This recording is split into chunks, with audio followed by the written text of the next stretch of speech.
Mist is often thought of as the holy grail of landscape photography, Can't beat this, can you? particularly when it comes to photographing trees and woodland, Mist, the photographer's best friend. because it creates separation between elements, simplifies compositions, and most importantly, mist imparts this wonderful atmosphere and mood to your images. So today I'm going to share with you what to look for to greatly improve your chances of predicting when mist will occur. So come with me for some photography on a misty morning, and I'll teach you the formula to help you get out in misty conditions more often.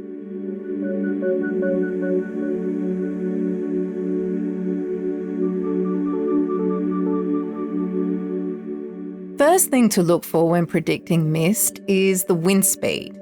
Now, the idea that there needs to be no wind for mist to form is completely incorrect, because a small amount of wind is actually essential.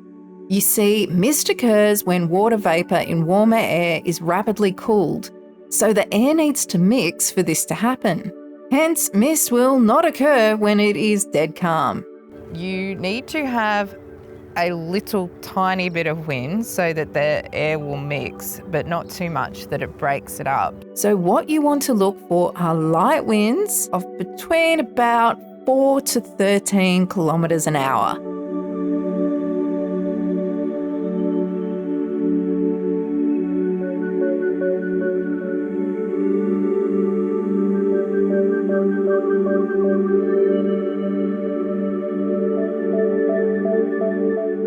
The second thing to check when predicting mist is the dew point, which is the temperature at which air will become saturated with water vapour, so reaching relative humidity of 100%. If the temperature drops below the dew point, that is when mist, fog, dew or rain may occur. You want your dew point to be at or very, very close to what the temperature is going to be. The dew point being within 1 or 2 degrees Celsius of the temperature is a pretty good predictor of mist, given light winds and the right location, which we'll talk about next.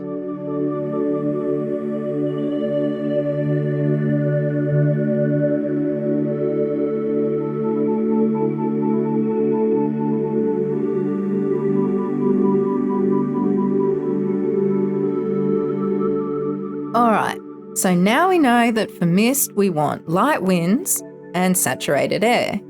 The last ingredient is a location where mist is more likely to occur.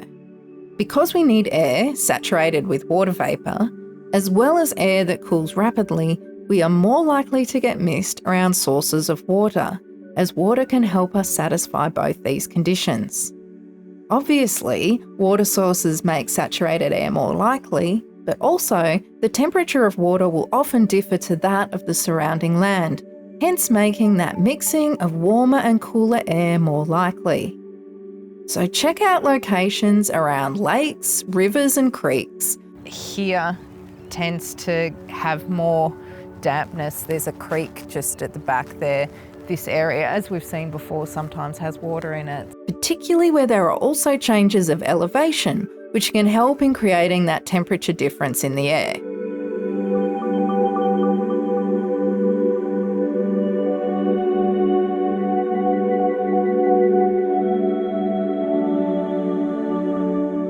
You're most likely to get mist around sunrise or in the early evening around twilight. However, it can happen at other times of the day too.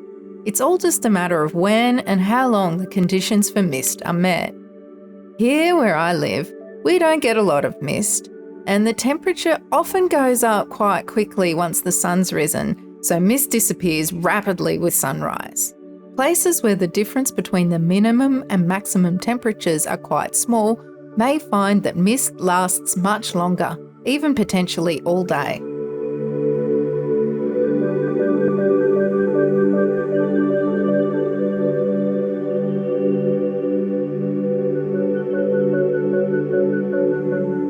I normally use the Windy app to check weather forecasts, as it contains all the information you need.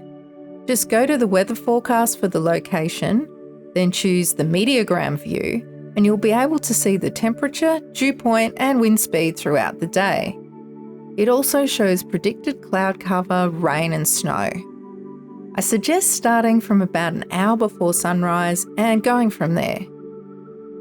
It's good to remember these are predictions and there are never any guarantees. But now that you know the conditions that create mist and what variables to check, you can greatly increase your hit rate of being out taking photos on misty days. And we all want that, don't we? I was reasonably confident there was going to be mist this morning. When I first got down here, it was very thin, but as dawn approached, because the temperature dropped a little bit, I think, I got a little bit more, as you saw, and yeah, it ended up being really lovely. I always have a great time when I come down here, and particularly when there's mist. So really glad to have gotten out of bed this morning. I picked well. If you enjoyed this one, go check out this video of another morning when I was down here with some mist.